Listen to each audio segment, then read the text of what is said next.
30mm 7-barreled cannon is the most powerful gun ever to take to the skies. It carries enough weaponry to disable 16 battle tanks. The A-10 is a legend among the soldiers it protects on the ground. So take a flight over the battlefield with the A-10 Tankbuster, now on Modern Marvels.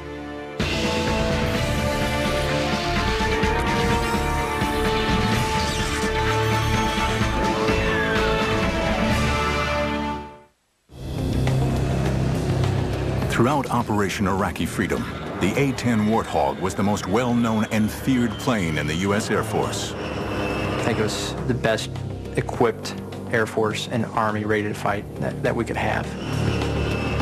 Its ability to work in close support with ground troops, to take out enemy positions and tanks, and to act as a spotter plane made it a linchpin in the victory over Saddam Hussein and his regime. We're kind of like the insurance guy up there, or the 911 force. When they need help, they call, and that's who they expect to be there. But for the vision of a handful of men, this aircraft was almost never built.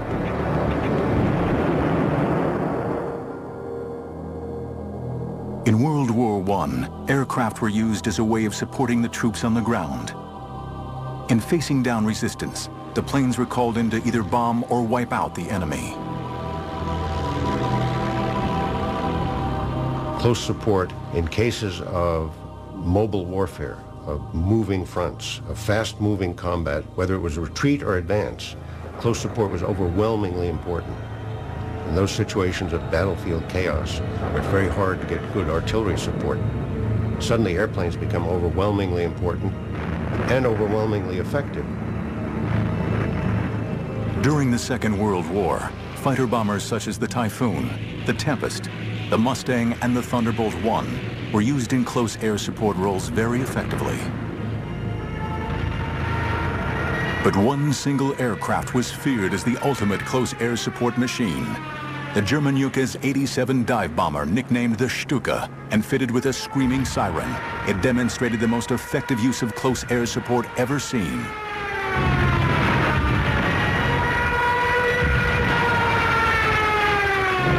This was a time when the Germans were enormously outnumbered by the Russians, and yet having extraordinary successes against very heavy, huge Russian tank forces. And a key component of that were these Stukas, of which the most famous unit was led by Colonel Rudel, who was the most decorated pilot of World War II. Colonel Hans Ulrich Rudel's unit wreaked havoc on the Russian front, with Rudel himself destroying 511 Russian tanks. But with the defeat of Germany in 1945, the success of close air support was largely overlooked. On September 18, 1947, the United States Air Force was born. Its main focus, to deliver nuclear weapons. Close air support was not a priority. This is the extraordinary part of the whole genesis of the A-10. The Air Force, traditionally, from the beginnings of World War II on, had no interest in close support, have none today. They don't like working for the Army, that they prefer running their own war, totally independent of everybody else. A very natural bureaucratic reaction.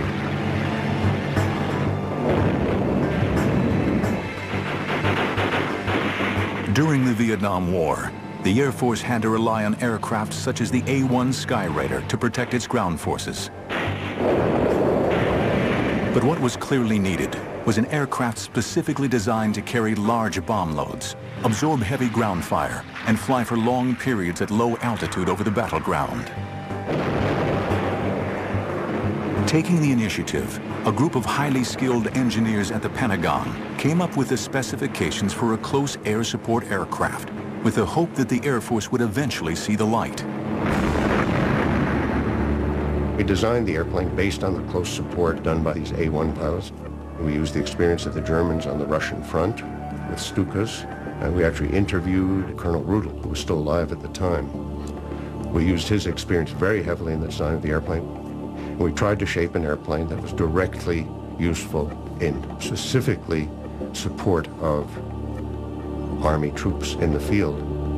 A first in aviation history, the Air Force eventually initiated a competition for an aircraft to be specifically designed for close air support.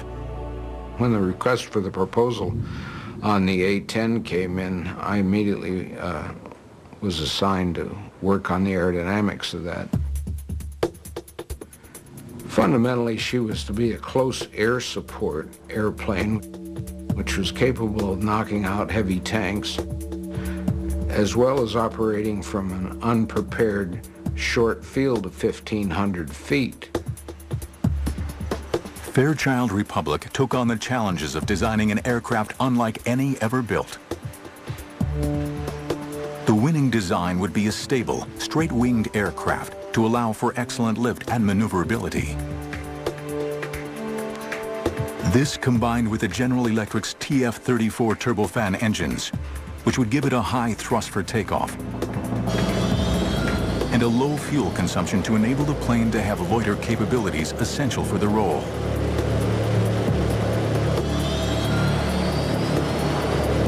With unbeatable durability and an easy-to-repair maintenance program, these were the ideal engines designed to fly in a hostile battle zone.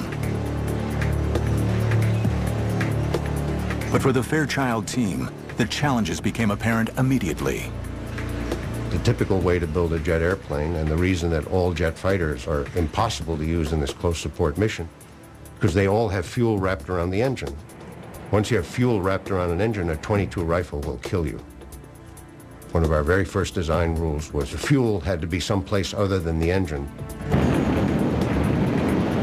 Not only was the fuel safely stored in the fuselage away from the engines, the fuel tanks also had unique built-in fire suppression capabilities.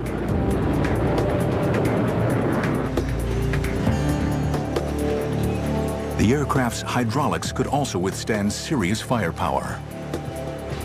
We required that every hydraulic control had to be backed up by a simple mechanical cable system that's much harder to shoot out. We could come back with hydraulic system shot out, half the tail shot off, a piece of the wing shot off. It had two engines, you could come home on one.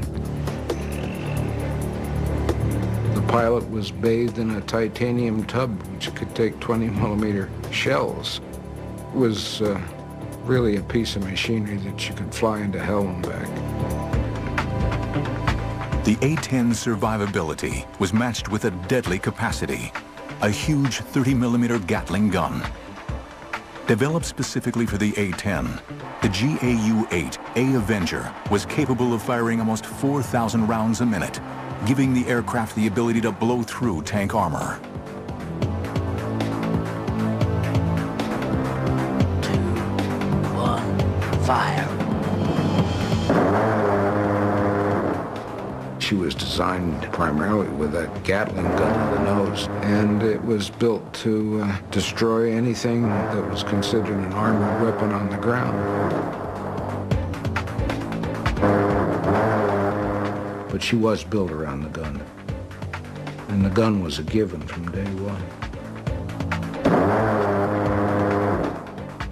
Fairchild Republic wins the competition to build the first aircraft in U.S. aviation history, specifically designed for close air support. But before the Air Force will give the go-ahead, they want hard evidence that the aircraft and the gun can perform well together. The need would spark a series of simulation tests unlike any ever produced. Little did its designers realize, these tests would change the future of aviation history. The A-10 has a false canopy painted on the bottom side of its fuselage. This is done to confuse the pilots of enemy planes during air-to-air combat. Modern marvels will return in a moment. After a heated competition, Fairchild Republic has produced the ultimate piece of machinery to perform the role of close air support.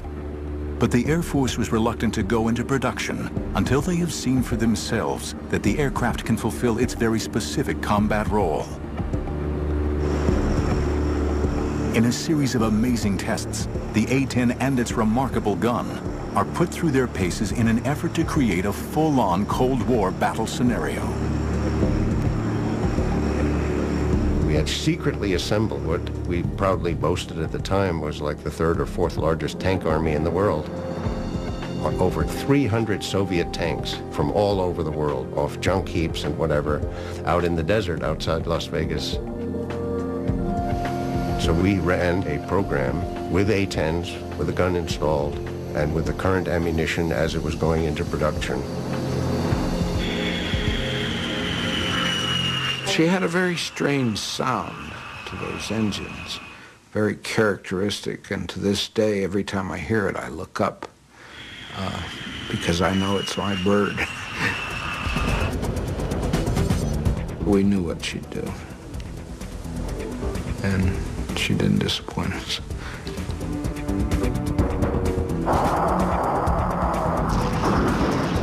And we did a meticulous series of tests, attack after attack, checking tactics, checking burst lengths, all these details to see how effective we were against tanks. We learned an enormous amount about it. The most important thing we learned was that this weapon had unprecedented effectiveness.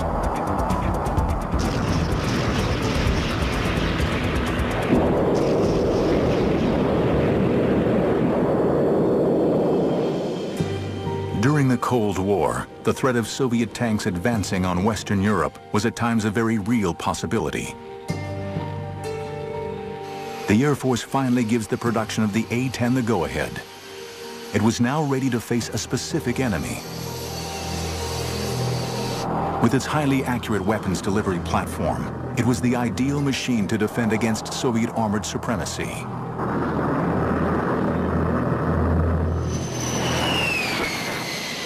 The first A-10 arrived at Davis-Monthan Air Force Base in Arizona in October 1975. Immediately christened the Warthog, the A-10 was admired for its simplicity and ruggedness rather than its good looks. It's kind of an ugly only a mother could love is probably the way most of us describe it. It's that ugliness is what makes it so tough. It's very rugged. People can compare it to like a Jeep or a Hummer or something like that. It's thick, it's big, everything about it is boxy, and it looks very strong and sturdy. It's almost guaranteed to bring the pilot back alive.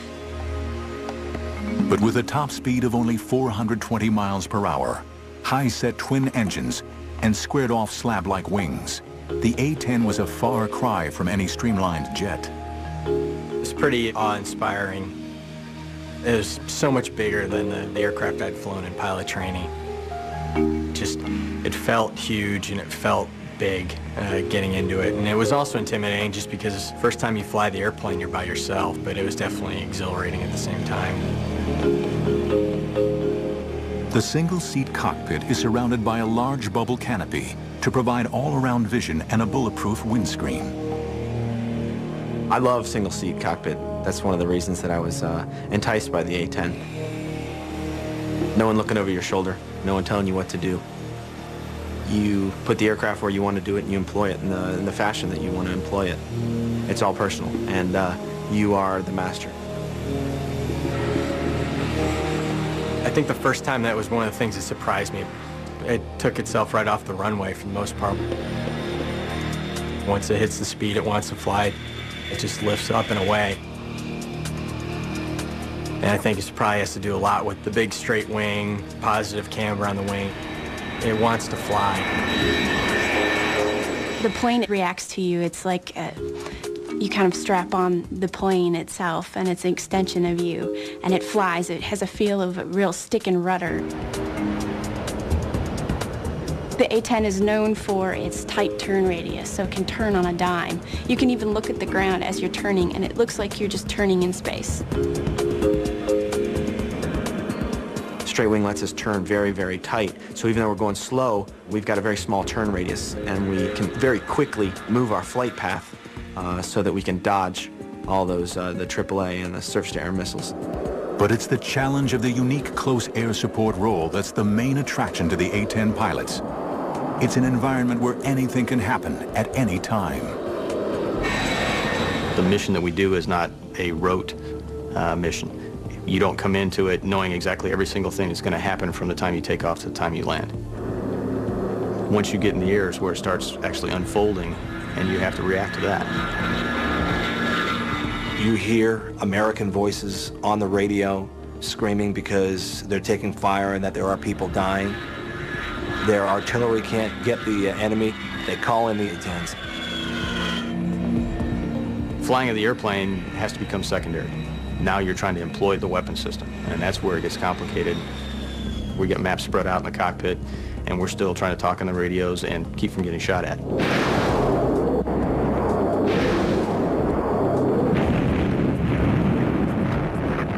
You know, we consider ourselves the last gunfighter that's really out there, because when you go into battle and it's a close-in cast fight, the #1 weapon of choice of an A-10 pilot is going to be their gun.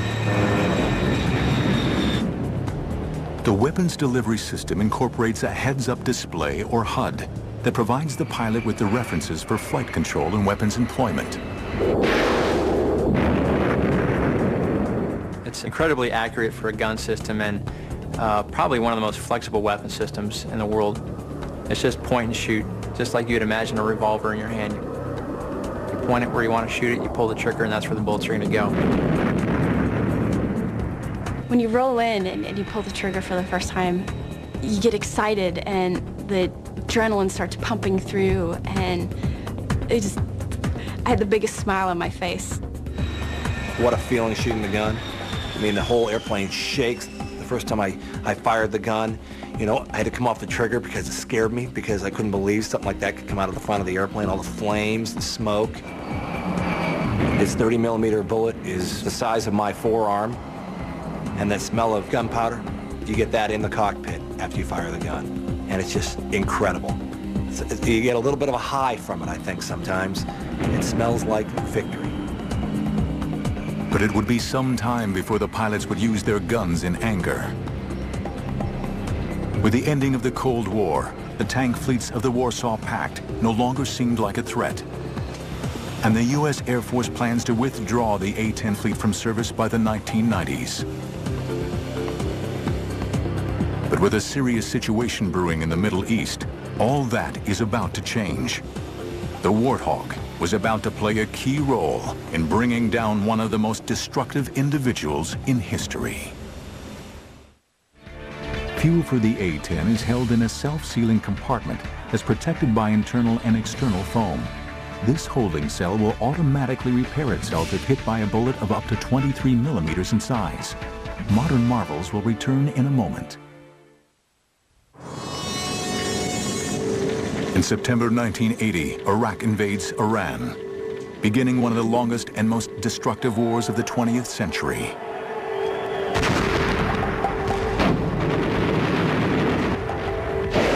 After 8 years, the basic issues dividing the countries remain unresolved.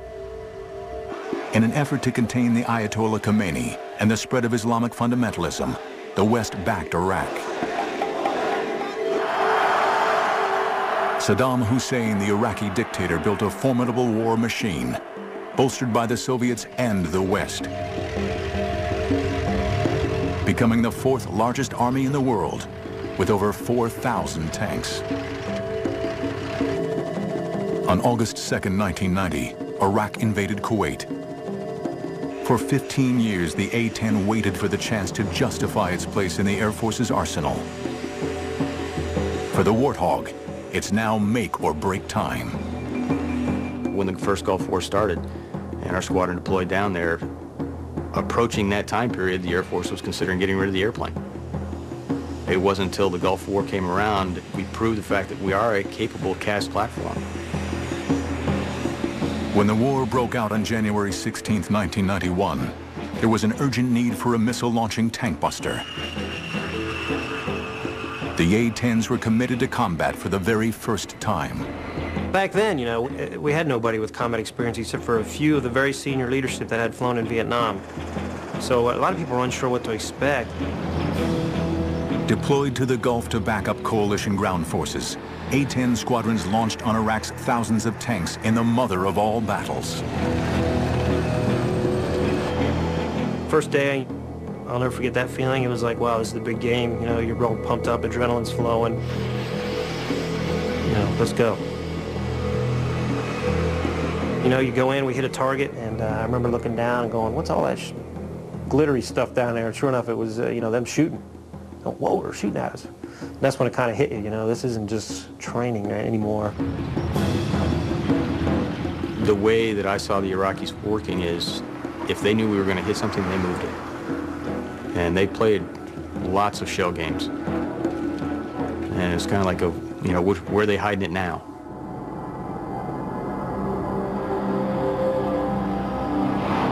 By February, the coalition air forces appear to be dominating the skies, and the A-10 is seemingly invincible. And we're feeling pretty confident. You know, if you survive your first 10 combat missions, your chances of surviving the war go up significantly. Major Rob Sweet was on his 30th mission for Desert Storm. On February 15th, he was the wingman in a 2-ship mission launched deep into Iraqi airspace. It was a little far into Bad Guy Land for an A-10. It was about 100 miles past the border where good guys were. And my flight lead, who was obviously a lot more experienced and wiser than I was a little concerned about the mission. With the Iraqis' ammunition running low, Saddam's forces were being more selective about their targets and sought to maintain a higher strike rate.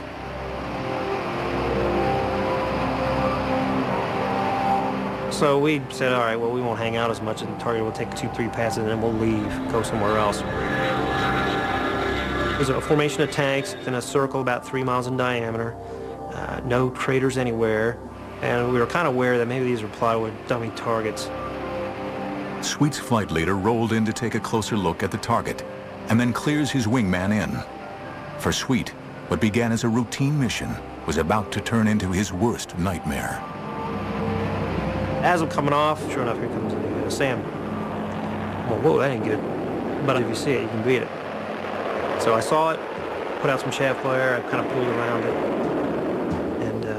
and it missed, sure enough. But it was close. In fact, that is as close as I'd ever been come to getting hit by anything.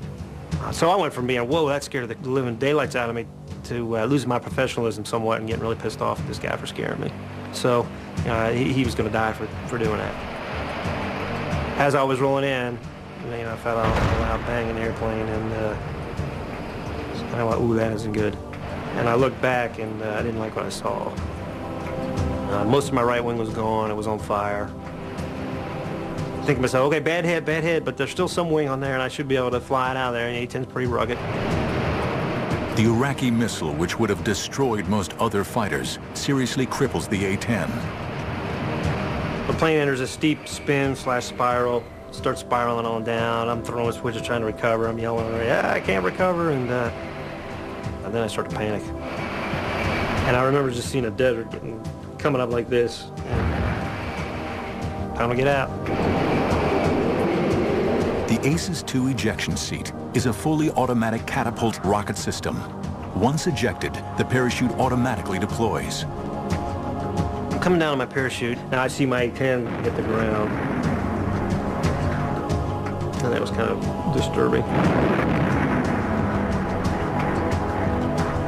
As Sweet hits the ground, he's seized by Iraqi soldiers. You know, they were on me before I even had a chance to roll over. And then it was their chance to get some payback. And so I got the crap beat out of me, basically.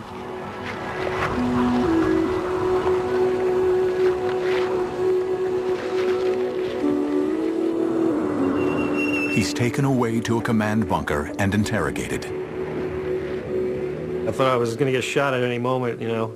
It took me about 3 days to figure out, hey, they weren't going to just arbitrarily execute me. It was worth something to them, propaganda or intelligence or something. In March, Major Rob Sweet is eventually released as part of the prisoner release program. This is when I found out what happened to my flight lead. After I had been shot down, my flight lead had been shot down. And it turns out he never got out. Lucky to be alive, he spent 4 months recovering from his ordeal. If I would have been flying any other fighter when I was hit by the SAM, and it was a bad hit, I'd be dead right now. But despite this, the aircraft proves more versatile and better able to survive over enemy territory than anyone expects. During the 40-day conflict, the A-10 force destroys 987 tanks, 926 artillery pieces, 1,355 combat vehicles, 10 fighters on the ground, and 2 helicopters shot in air-to-air engagements. The A-10 earned a new nickname, the Tankbuster.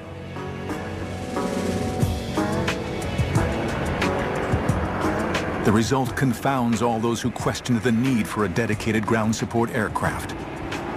Flying a staggering 8,500 missions, A-10s are responsible for more than half of Iraq's losses of military equipment in Operation Desert Storm.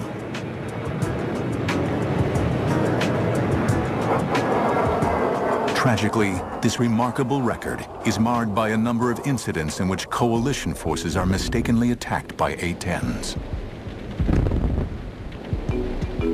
Now, there was an incident yesterday in which an American A-10 inadvertently fired on 2 of our infantry fighting vehicles. The aircraft was one of several which had been called in to deal with an enemy position, and the incident itself is, of course, under investigation. 9 British soldiers were killed. The Air Force was adamant that it could eliminate attacks from friendly fire.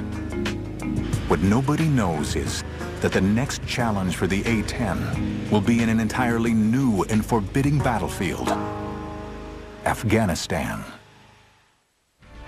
721 A-10 aircraft were built since 1975. 367 are in active service today. Modern marvels will return in a moment.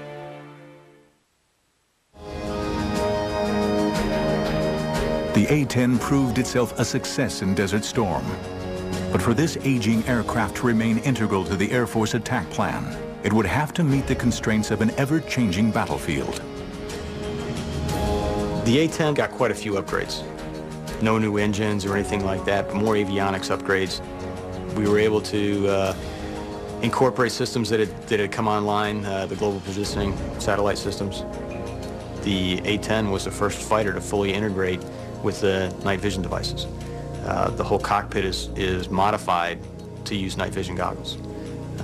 We've been training with them longer than pretty much any other fighter community, and we've gotten very good at it. The A-10 is destined for a new mission. On September 11th, 2001, the war on terrorism begins. Our response involves far more than instant retaliation and isolated strikes. Americans should not expect one battle, but a lengthy campaign, unlike any other we have ever seen. The Warthog strengthens Operation Enduring Freedom, spearheading urgently needed around-the-clock cover for ground troops in Afghanistan. For the crews of the A-10s, it was like nothing they had ever seen. We arrived in Bagram, reported to my commander, and I said, "Boss, this has got to be the scariest place on earth." We really felt like you were in the middle of a combat zone, and we were. The A-10 is the ideal aircraft for the Afghanistan battlefield. The jet is versatile enough to navigate mountainous peaks and deep valleys, while also patrolling and pinpoint attacking their targets. It wasn't bad flying over the mountainous terrain. The bad part was if I ever had to get out of the airplane, there's a lot of snow down there. That's not a good place to be. Going from a nice warm cockpit down into the snow is not an idea that I want to have to fulfill. The airplane, higher altitudes than what we normally would fly, just because of the heights of the mountains over there. We were able to go places that the other fixed-wing assets may or may not have been able to get in very well. And we definitely went places that the helicopters couldn't get in.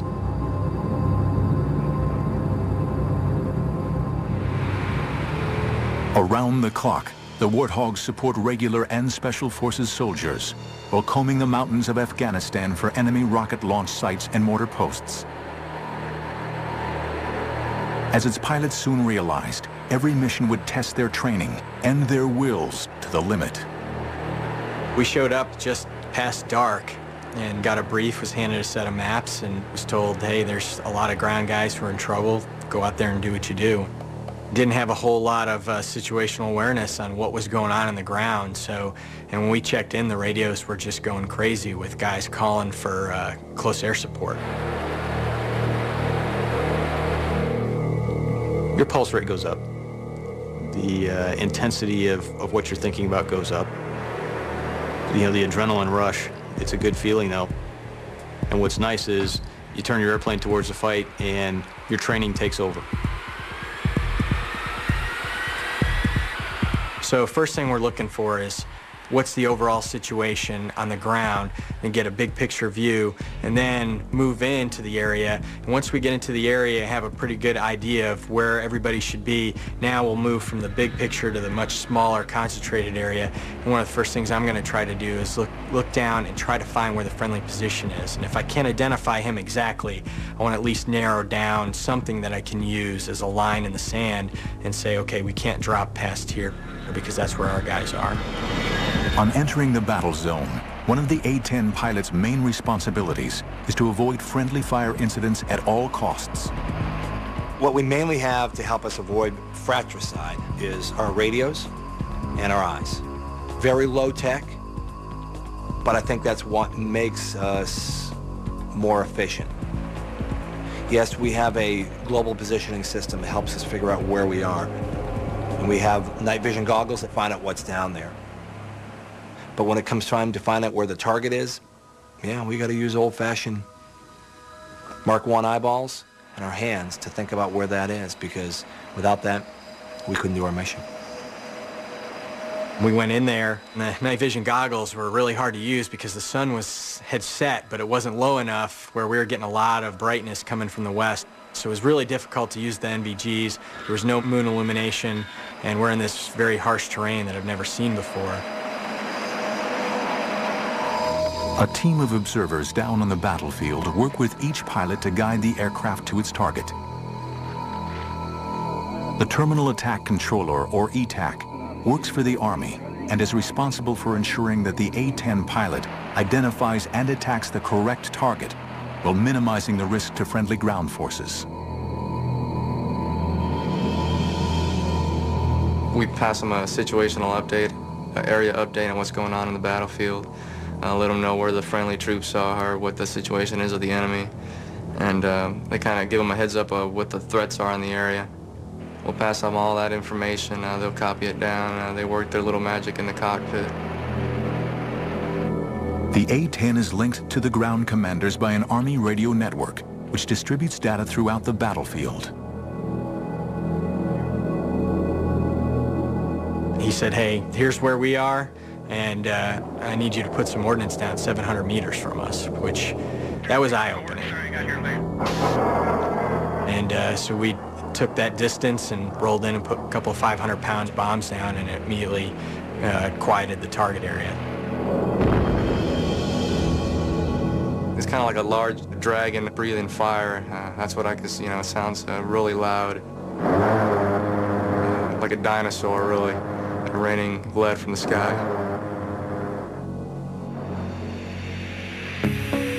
Like guardian angels, A-10s continue to fly over Afghanistan, protecting their friends on the ground until the war against terrorism ends. But an old enemy was waiting in the wings. States like these and their terrorist allies constitute an axis of evil, arming to threaten the peace of the world. The need for the A-10 would reach its climax in March 2003.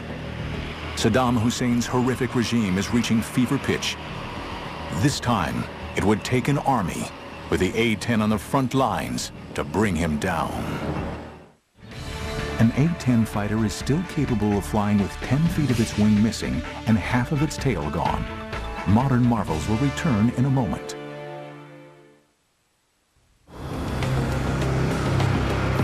March 2003. Saddam Hussein's forces are about to come head-to-head with the A-10 Tankbuster. as it once again prepares to fly over the battlefields of Iraq. The coalition forces mean to end the regime of Saddam Hussein for good. The Warthog has come a long way since the last desert battle. By the time the second Gulf War, the Iraqi freedom comes along, pretty much every airplane had been modified to improve the weapon's accuracy. The AGM-65 Maverick missiles are highly accurate, carrying warheads specifically for targeting heavy armor. Infrared imaging guidance enabled them to shoot moving targets at night. Combine these with the already large weapons load and the special laser targeting pods, and the Warthog is better prepared than ever for its deadly role in Iraq.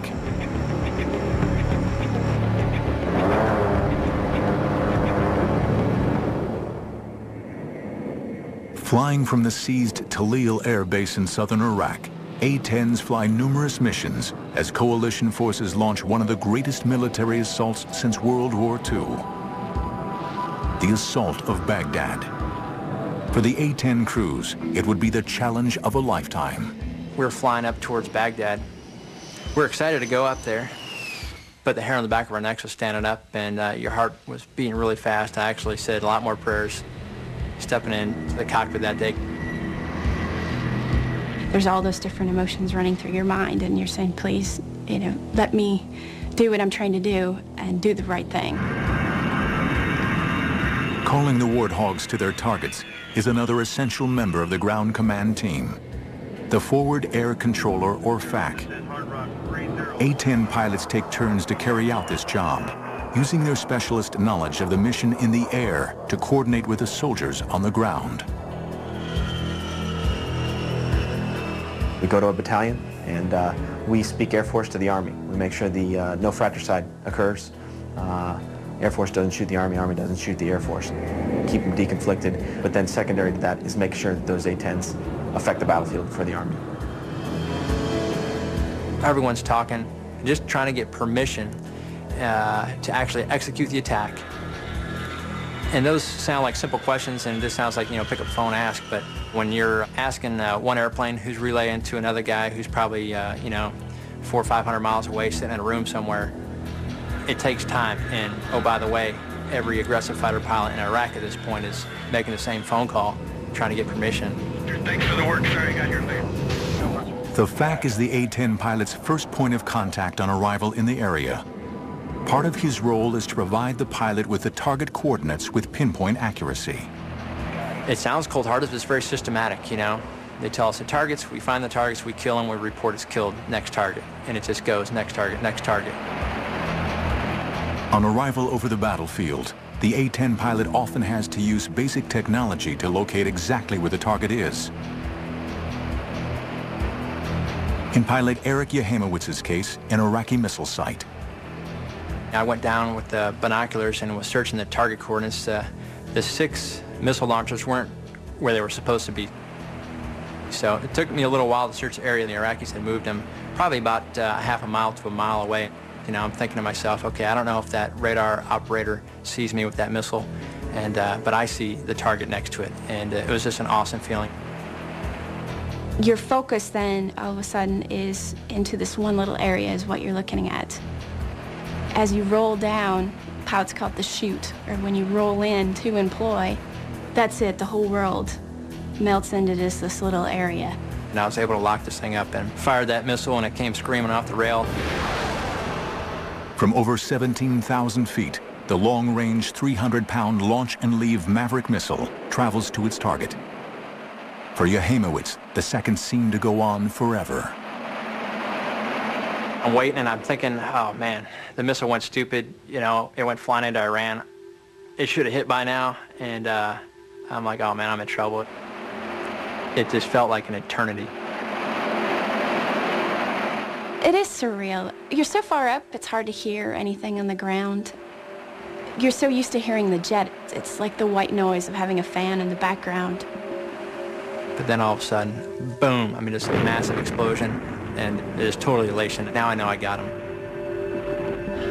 You pull off, get a little more altitude, and then turn back and take a look. And it's a little fire show for you. It's just so professional, it's unbelievable. There's not a lot of hooting and hollering, and you know, it's not like Top Gun, people screaming, yeehaw. I mean, it's war, and people are dying, and everyone knows it.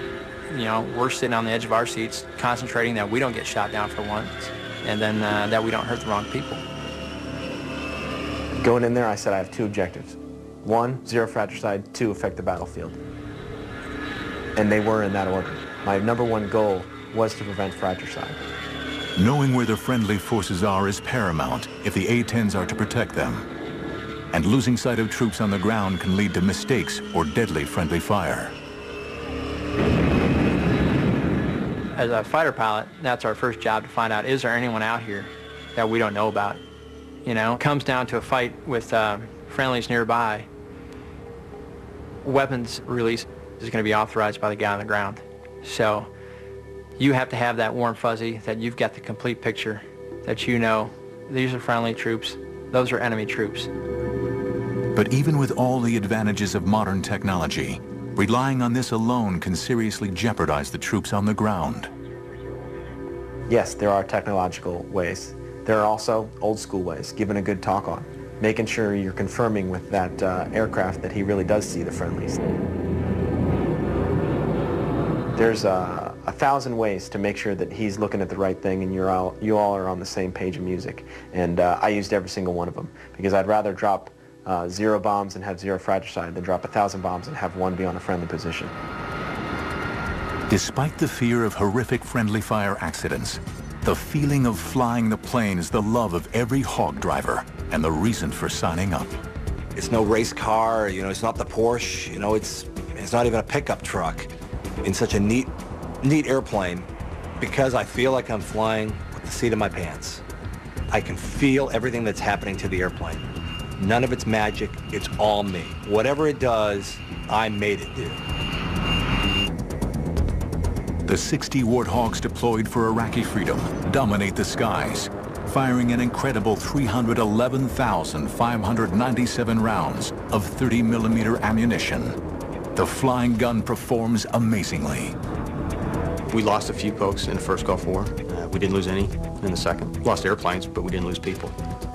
That's a testament to the aircraft itself. If I had to be in an airplane and be shot at, the A-10's the only one I want to be in. The A-10 is an awesome airframe, and the fact that it works with you, and it feels like it's a part of you. And it's one of the only airframes left that it's true flying. You can feel it fly. The A-10 means close air support at its finest. It's been my home now for 8 years, and I love it, and I hope I get to stick with it, and I hope we get the upgrades we want to take us into this next century and keep supporting the Army. But I think it's just an awesome weapons platform. It fills a specific niche, and it does it really well. Able to keep flying with battle damage that would cripple many other designs, and lethal to any armored vehicle in service, the humble Warthog of the 1970s has come to rule supreme over the digital battlefields of the 21st century.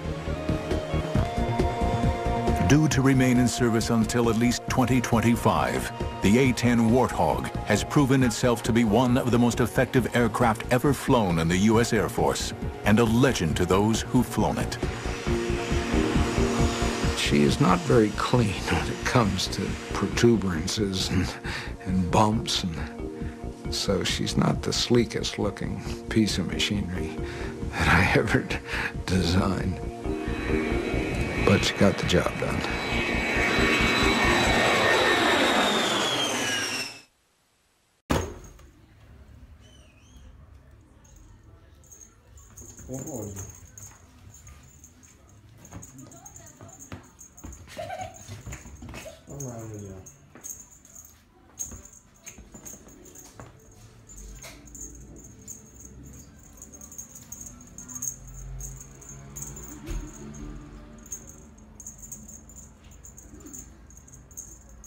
Nie, to już nie fajnie tak było, machanie przy nurczeniu. Cześć, dobra.